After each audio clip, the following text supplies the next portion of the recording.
The Hominy Indians. This rare footage is about all that's left of the pioneer professional football team from the Osage Nation. But in 1927, the Indians became an overnight sensation when they shocked the barnstorming New York Giants 13-6 in Pawhuska. Like a Super Bowl.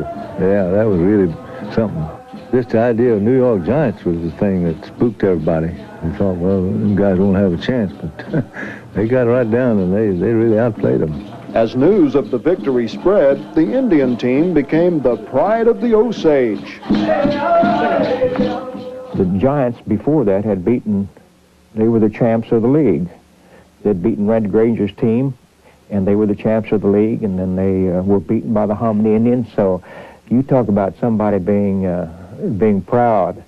Harriet Hamilton Shadlow was there at the beginning. There were a lot of Osage Indians at that time.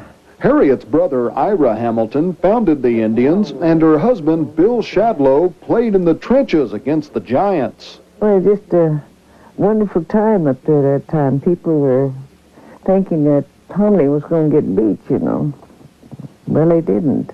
They didn't get beat. The Hominy Indians suited up some big-time players through the years, like All-American John Levi and Blackfeet George Kipp, not to mention baseball great Pepper Martin, known as the Wild Horse of the Osage. These men were, I think, ultimate sportsmen. Richard Luttrell grew up hearing about the Hominy Indians. When his father Homer Luttrell played, there was speculation the team would land a franchise in the NFL.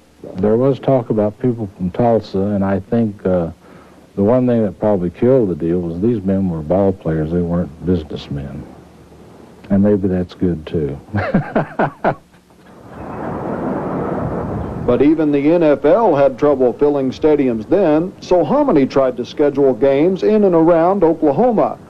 The Indians used to play Langston University, probably in this old stadium in Guthrie.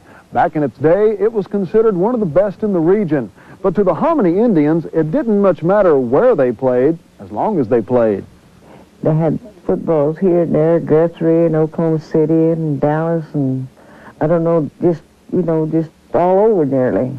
And they played at the old Mudugly Park in Tulsa. And it's got a freeway through there now. The Hominy Indians played a dozen years or so before the Depression swept them off the gridiron.